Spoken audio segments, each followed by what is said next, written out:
Avalon, the name itself whispers of magic and mystery. It speaks of a place beyond our world, shrouded in mist and legend. In the heart of Celtic mythology, Avalon stands as a powerful symbol. It is the Isle of Apples, a place of enchantment and otherworldly beauty. Avalon is more than just an island, it is a realm of powerful magic. It is a place where the veil between worlds is thin. Here, the laws of nature bend to the will of ancient forces. Avalon is a place of healing, where heroes find solace. It is a place of learning, where ancient wisdom is preserved. For centuries, storytellers and dreamers have been captivated by Avalon's allure. Its legends have been passed down through generations. They whisper of King Arthur, the Lady of the Lake, and the magical sword Excalibur. Avalon is a place where the impossible becomes possible. It is a place where dreams take flight. Join us as we journey to Avalon. We will explore its mystical landscapes and unravel its secrets. Prepare to be enchanted. Where does myth end and reality begin?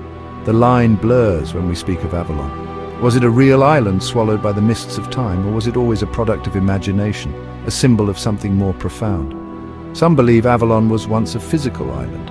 They point to Glastonbury Tor, a hill rising from the Somerset levels in England. This site, once surrounded by marshes, holds ancient connections to Avalon.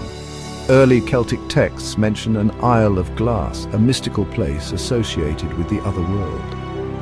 Could Glastonbury, with its mystical atmosphere and ancient ruins, be the inspiration for Avalon? The truth may be lost to history. Yet the power of Avalon lies not in its physical location, but in what it represents. It embodies the human longing for a paradise, a place of peace and magic. Whether real or imagined, Avalon's roots run deep in the fertile soil of human imagination. It is a place where we confront our deepest fears and aspirations. And in its legends, we find echoes of our own search for meaning and purpose. Avalon is more than just a place. It is inhabited by beings of immense power and mystery. The Lady of the Lake, a figure of both beauty and formidable magic, reigns supreme. She is the guardian of Avalon, the keeper of its secrets.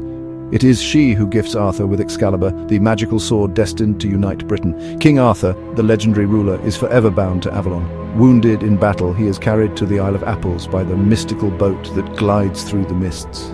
His return is prophesied, a beacon of hope in times of darkness.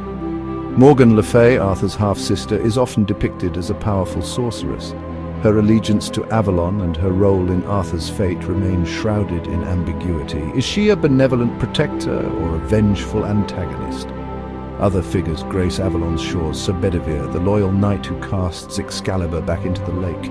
Sir Gawain, known for his chivalry and strength, seeks refuge in Avalon, and Elaine, the Lady of Shalott, finds her tragic end entangled with the island's magic. These figures, both heroic and enigmatic, populate the stories of Avalon. They embody the complexities of human nature. They remind us that even in a magical realm, choices have consequences, and that even in the face of destiny, free will has its part to play. The very air of Avalon hums with magic. It is a place where the impossible becomes possible, where wounds are healed and hope is rekindled. One of the most enduring legends associated with Avalon is Arthur's promised return. Taken to Avalon to heal from his mortal wounds, his slumber is not death but a waiting. The waters surrounding Avalon are said to hold restorative powers. They possess the ability to heal, rejuvenate, and even grant immortality. These magical waters are a source of Avalon's power, a testament to its connection to the life force itself. But Avalon's magic is not limited to physical healing. It also offers spiritual solace and renewal. Heroes and heroines find refuge in Avalon. They seek guidance from the Lady of the Lake and wisdom from the ancient ones who dwell there. The tales of Avalon remind us that even in the darkest of times, hope endures. They speak to the power of belief, the strength of the human spirit, and the possibility of healing and renewal. Avalon is more than just an island shrouded in mist and mystery. It is a symbol, a powerful archetype that resonates deep within the human psyche. Avalon represents the other world, a realm existing alongside our own, yet separate and distinct. It is a place where the veil between the worlds is thin, where magic is real, and where the impossible becomes possible. The Isle of Apples is often seen as a paradise, a utopian ideal. It is a place of peace, abundance, and harmony. Here, nature flourishes, and the wounds of the world are healed. Avalon offers a vision of a world in balance, a world where humanity lives in harmony with nature and the divine. Avalon is also intricately linked with the cycles of life, death, and rebirth. Just as Arthur is taken to Avalon to heal and await his return, so too does Avalon represent the cyclical nature of existence. Death is not an end, but a transition, a journey to another realm. In this way, Avalon offers comfort and hope. It reminds us that even in the face of death, there is the possibility of renewal. It speaks to the enduring power of the human spirit and the eternal nature of the soul. The story of Merlin, the legendary wizard, begins not in the grand courts of Camelot, but amidst the rugged landscapes of 6th century Scotland. Here, in the borderlands between Scotland and England, lived a prophet named Merlin. Not much is known for certain about the historical Merlin, but his reputation as a seer and a man touched by the otherworld echoed through the ages. Some tales speak of his birth during a solar eclipse, a celestial event that marked him as someone extraordinary, someone who existed between the realms of the natural and the supernatural. Merlin's prophecies were sought by kings and commoners alike, for he was said to possess the ability to see into the mists of time, to unravel the threads of fate that bound them all. His pronouncements, often enigmatic and veiled in metaphor, hinted at both glorious triumphs and terrible tragedies. Even in a time of conflict and uncertainty, Merlin's gift set him apart. He was both revered and feared, for the power he wielded was as unpredictable and dangerous as a double-edged sword. He was a figure of immense power, capable of influencing the course of history with his pronouncements. His words held the weight of destiny, and his presence commanded respect and trepidation in equal measure. But destiny, as it often does, had a cruel twist in store for the prophet Merlin. His life, so interwoven with the fate of nations, was about to be irrevocably altered by the cataclysmic events of the Battle of Afterid. This battle, a brutal clash of swords and shields, would forever change the course of Merlin's life and set him on a path towards becoming the legendary wizard we know as Merlin. The Battle of Afterid, fought in the year 573 AD, became a pivotal moment in Merlin's life. On that blood-soaked field, armies clashed, and the very earth seemed to tremble under the weight of destiny. Kings fought against kings, their ambitions fueled by a lust for power, and Merlin found himself caught in the crossfire. The horrors he witnessed on that fateful day shattered something within him. The sight of friends and foes alike cut down in their prime, the air thick with the stench of death and the cries of the dying, proved too much for even his prophetic mind to bear. The man who had once gazed unflinchingly into the future was driven mad by the horrors of the present. Fleeing the carnage, Merlin sought refuge in the depths of the Caledonian forest, a vast and ancient woodland that stretched across the highlands of Scotland. The forest, with its towering trees and shadowy glades, became both his sanctuary and his prison. He lived as a wild man, his sanity shattered, his only companions the creatures of the wood and the ghosts of his past. The forest echoed with his anguished cries, his once clear pronouncements now reduced to maddened ravings. Yet even in his madness, Merlin's prophetic abilities did not desert him. He continued to see visions of the future, glimpses of events both momentous and mundane, but they came to him in fragments like shards of a broken mirror. These fragmented visions he wove into cryptic poems and songs, his words carried on the wind to those who dared to listen. It was during this time, deep within the forest's embrace, that Merlin encountered another figure destined for sainthood, St. Kentigern, a man of God drawn to the prophet's tormented soul. Their encounters would add another layer to the growing legend of Merlin, intertwining his story with the burgeoning Christian faith that was slowly spreading across the land. Deep within the forest, where the sunlight struggled to penetrate the dense canopy, Merlin's path crossed with that of St. Kentigern. Drawn by rumors of the wild prophet Kentigern, a man of deep faith and compassion, sought to offer solace to the tormented soul. Their encounters, shrouded in the mists of time and legend, became the stuff of folklore.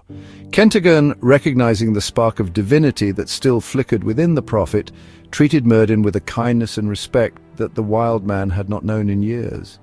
He listened to Myrddin's fragmented prophecies, attempting to decipher the meaning hidden within the riddles and rhymes. Despite the darkness that clouded Myrddin's mind, Kentigern saw a glimmer of hope, a chance for redemption. Legend tells of a particularly significant prophecy uttered by Myrddin during one of these encounters. He spoke of his own death, not a singular event, but a threefold demise. He claimed he would fall, be stabbed, and be drowned, a chilling premonition that would solidify his connection to the other world.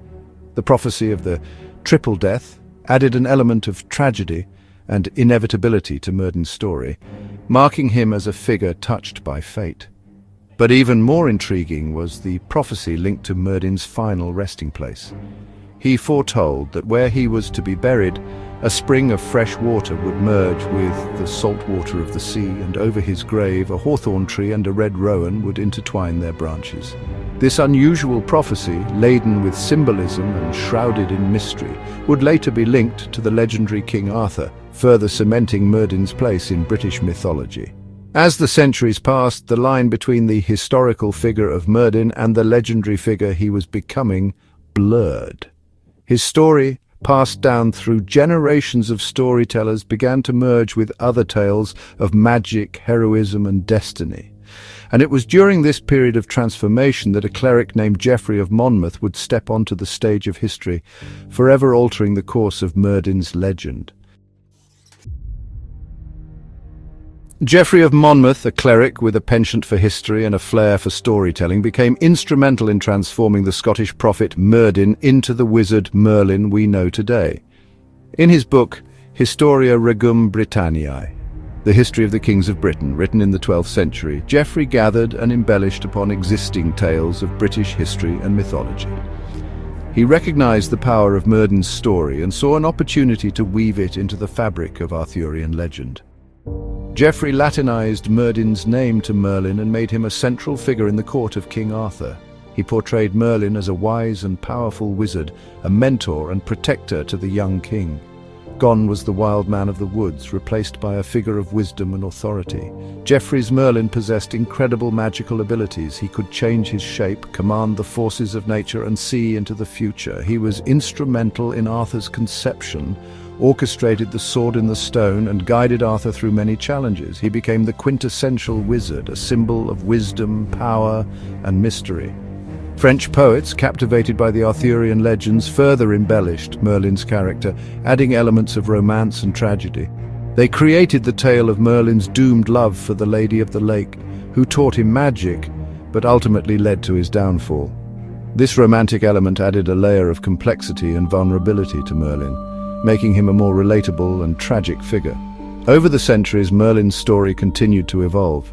He appeared in countless works of literature, music, and art, his image constantly reinterpreted and reimagined. He became the archetype of the wise old wizard, influencing the portrayal of countless other magical mentors in fiction, from Gandalf in The Lord of the Rings to Dumbledore in Harry Potter.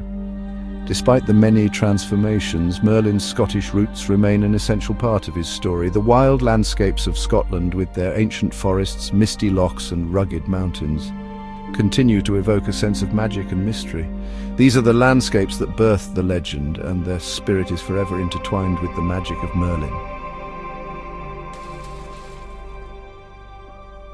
Have you heard the stories of King Arthur, the brave king of the Britons?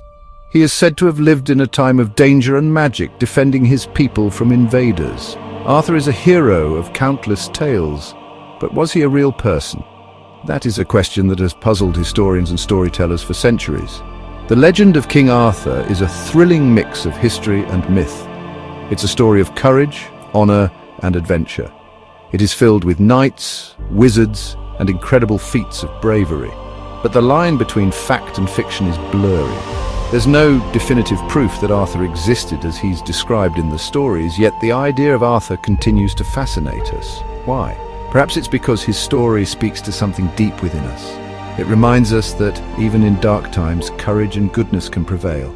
It tells us that one person can make a difference.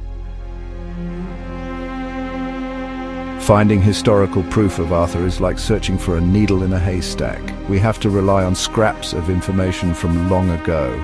Some historians believe Arthur might have been a real warrior chieftain in Britain around the 5th or 6th century AD. This was a time of great upheaval. The Roman Empire, which had ruled Britain for centuries, was crumbling. Without the Romans to protect them, the Britons faced attacks from invaders like the Saxons. Arthur, if he existed, might have been one of the leaders who fought to defend his homeland. However, the evidence is slim. We have a few mentions of someone called Arthur in old Welsh poems and chronicles, but these are brief and don't give us many details about his life. The Arthur we know from the stories, with his magical sword and his Knights of the Round Table, appears much later. The image of King Arthur that we are most familiar with is a powerful one. He is portrayed as a noble and just ruler, chosen by destiny to lead his people. Arthur is often depicted as a young king, full of idealism and determination. He is guided by wisdom and fairness, striving to create a better kingdom for all. Central to Arthur's tale are his knights, the bravest and most chivalrous warriors in the land. They're bound by oaths of loyalty and honor, dedicated to protecting the weak and upholding justice. Among the most famous are Lancelot, the courageous and skilled swordsman, Galahad, the pure and noble knight destined to find the Holy Grail, and Gawain, known for his strength and sense of courtesy. The symbol of Arthur's reign is the Round Table. This magical table, given to Arthur as a gift, has no head, symbolizing the equality of all who sit around it.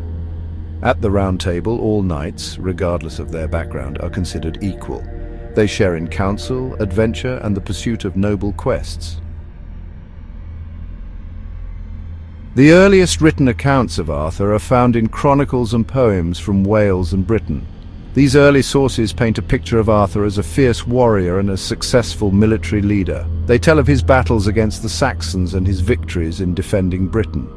One of the earliest mentions of Arthur appears in the writings of Gildas, a 6th century British monk. Gildas mentions a battle at a place called Mons Badonicus, where the Britons defeated the Saxons. While he doesn't name Arthur directly, later writers identified Arthur as the victor of this battle. Another important source is the Historia Brittonum, a 9th century Latin historical work attributed to a Welsh cleric named Nennius. The Historia Brittonum provides a list of Arthur's 12 battles, further cementing his image as a warrior king. It also introduces the idea of Arthur's magical sword given to him by Merlin, a powerful wizard. These early accounts, while fragmented, established Arthur as a significant figure in British history and legend. They laid the foundation for the development of the Arthurian legend, which would be expanded upon and embellished by later writers. As centuries passed, Arthur's stories spread beyond Britain. Poets and storytellers added more details, making the legend more elaborate and magical. Arthur transformed from a warrior king into a symbol of chivalry, romance, and the quest for the divine. One of the most influential figures in shaping the Arthurian legend was Geoffrey of Monmouth, a 12th century cleric and historian. In his book, Historia Regum Britanniae, or the History of the Kings of Britain, Geoffrey presented a grand and imaginative account of Arthur's life and reign. He introduced characters like Merlin, the wizard, and expanded upon the role of Arthur's wife, Guinevere. The French poet Chrétien de Troyes further enriched the legend in the late 12th century. Chrétien focused on the adventures of individual knights, particularly Lancelot, and introduced the concept of courtly love, a code of romantic love and chivalry. He also popularized the quest for the Holy Grail, a sacred object said to possess miraculous powers. Sir Thomas Malory, an English knight who lived in the 15th century, compiled and retold many of the Arthurian stories in his book La Mort d'Arthur, or The Death of Arthur. Malory's work became one of the most popular and influential versions of the legend, shaping how Arthur and his knights were perceived for centuries to come. The legend of King Arthur is interwoven with elements of magic and the supernatural. These elements add an air of wonder and enchantment to the stories, transporting us to a world where anything seems possible. One of the most iconic symbols of Arthurian legend is Excalibur, Arthur's magical sword. In some versions, Arthur receives Excalibur from the Lady of the Lake, a mysterious and powerful figure who resides in the mystical realm of Avalon. Excalibur grants Arthur strength and invincibility in battle, making him an unstoppable force against his enemies. Merlin, the wise and enigmatic wizard, is another key figure in the Arthurian world. As Arthur's advisor and protector, Merlin guides the young king, offering him wisdom and using his magic to help him overcome challenges. Merlin is a symbol of knowledge, magic, and the power of the unseen world. The quest for the Holy Grail, a sacred chalice said to have been used by Jesus at the Last Supper, is a central theme in many Arthurian tales. The Grail represents purity, spiritual enlightenment, and the pursuit of the divine. Knights embark on perilous quests, facing tests of their courage and virtue in hopes of finding this sacred object. Camelot, Arthur's magnificent castle and the seat of his court, is often depicted as a place of beauty, refinement, and chivalry. It represents a utopian ideal, a kingdom where justice, honor, and the arts flourish. Camelot is a symbol of Arthur's glorious reign and the values he embodies. The legend of King Arthur has had a profound and lasting impact on Western culture.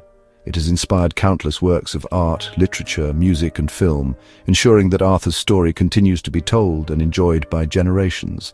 Castles, with their imposing towers, fortified walls, and grand halls, often evoke images of Arthur's court at Camelot. Many castles throughout Britain and Europe have been linked to the Arthurian legend, whether through their historical significance or through the stories and myths associated with them. These castles serve as tangible reminders of the enduring fascination with Arthur and his world. Artists have been captivated by the Arthurian legend for centuries, finding inspiration in its dramatic characters, epic battles, and romantic themes. From medieval tapestries and illuminated manuscripts to Renaissance paintings and pre-Raphaelite masterpieces, Arthur and his knights have been depicted in various artistic styles, showcasing the enduring power of this legend to inspire creative expression. Modern retellings of the Arthurian legend, whether in novels, films, or television shows, continue to captivate audiences. These adaptations often explore contemporary themes and interpretations of the characters and their relationships, demonstrating the versatility of the legend and its ability to resonate with modern audiences. Even though King Arthur may not have been a real historical figure in the way he is often portrayed, his legend continues to fascinate and inspire us. Why does this story, a blend of history, myth, and imagination, continue to resonate so strongly across time? Perhaps it is because Arthur represents the ideals that we strive for: courage, integrity, justice, and compassion. In a world often filled with uncertainty and darkness, Arthur's story offers a glimmer of hope, reminding us that even in the face of adversity, we can choose to fight for what is right. He embodies the qualities of a true leader, someone who is guided by fairness, wisdom, and a deep sense of responsibility for his people. The enduring appeal of the Arthurian legend lies in its ability to transport us to a world of adventure, romance, and magic. It allows us to escape from the mundane and to believe in the possibility of extraordinary deeds and heroic feats. The stories of Arthur and his knights ignite our imaginations, reminding us of the power of storytelling and the importance of keeping alive the spirit of adventure and wonder. Whether or not Arthur actually existed, his legend continues to hold a special place in our hearts and minds. It is a story that has been passed down through generations, evolving and adapting over time. The legend of King Arthur reminds us that some stories are timeless, their themes of courage, honor, and the battle between good and evil resonating deeply within the human spirit. The story of Cu Chulainn begins steeped in magic. He was born Setanta, son of the mortal warrior Lugh and the goddess Daichtine. His birthplace was Ulster, a province in ancient Ireland. From his divine lineage, he inherited strength and courage that set him apart from other children. Even at a young age, Setanta displayed remarkable abilities, hinting at the hero he would become. Setanta's childhood was filled with tales of bravery and adventure. He excelled in games and feats of strength, surpassing all his peers. His fame quickly spread throughout Ulster, making him a beloved figure.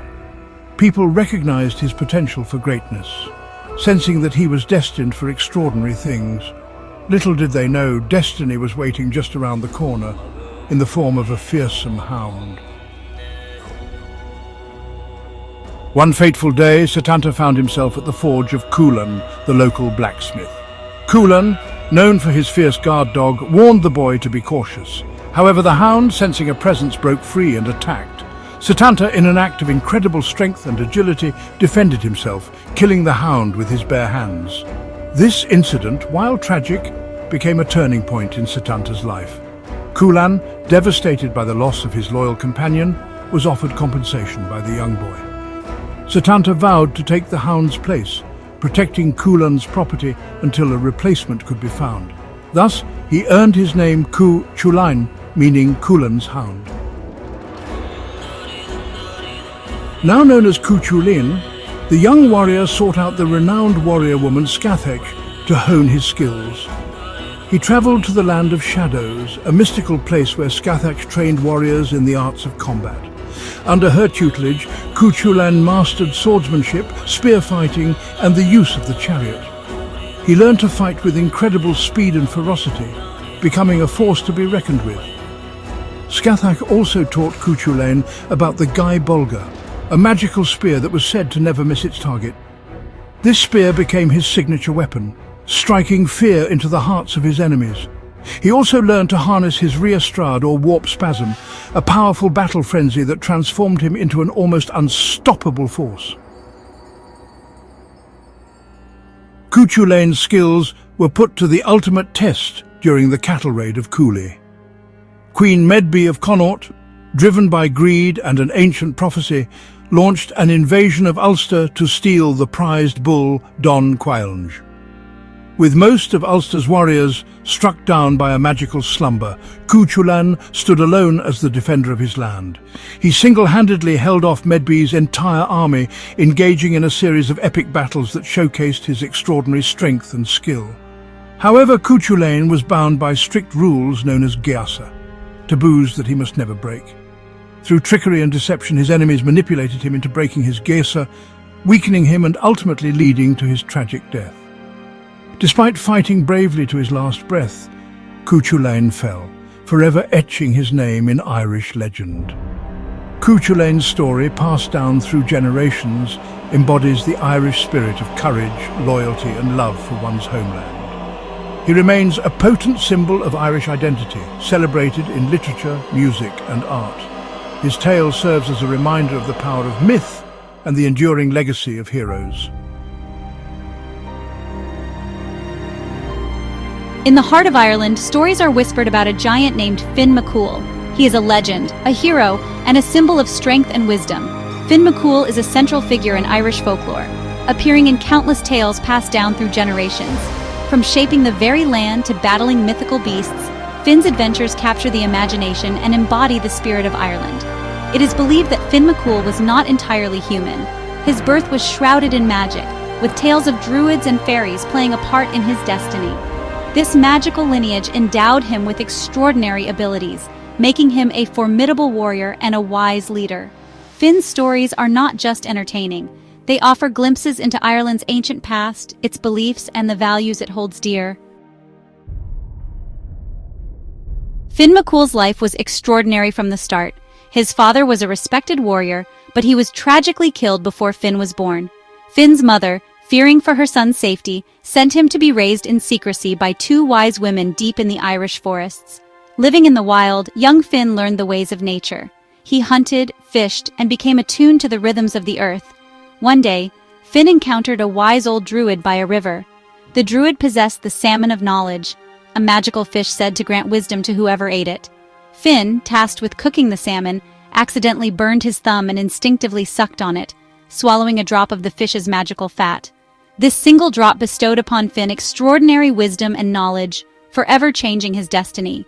He grew into a powerful warrior, renowned for his strength and courage, but it was his wisdom, gained from the salmon of knowledge, that made him a true leader. Many tales speak of Finn McCool's incredible strength, often attributing the very landscape of Ireland to his might. One famous legend tells of the Giant's Causeway, a formation of hexagonal basalt columns in Northern Ireland. It is said that Finn built this causeway as stepping stones to Scotland, to confront a rival giant named Benandonner. Another tale describes the creation of Loch Nee, the largest lake in the British Isles. Legend has it that Finn scooped up a chunk of earth in anger, creating a massive hole that filled with water, forming the lake. Then there's the story of the Isle of Man, a small island in the Irish Sea. It's said that Finn, in a fit of rage, flung a clod of earth at a fleeing Scottish giant. This clod landed in the sea, becoming the Isle of Man. These stories, passed down for centuries, illustrate the awe-inspiring strength attributed to Finn McCool, transforming him into a mythical figure who could reshape the world around him. Finn McCool's adventures live on in the heart of Irish storytelling. They were passed down through generations, told and retold around fires and in kitchens. These tales were eventually written down, preserving them for future generations. Some of the most famous stories come from a collection attributed to Finn's son Oisin. These stories, filled with magic, adventure, and wisdom, remind us of the power of storytelling and the importance of preserving cultural heritage. Finn McCool represents the strength, wisdom, and resilience of the Irish people. He is a reminder of their connection to the land, their history, and their enduring spirit. Even today, his stories inspire wonder and imagination, reminding us that even the most extraordinary legends often hold a grain of truth, passed down through generations, whispering of giants and heroes who continue to shape the identity of a nation.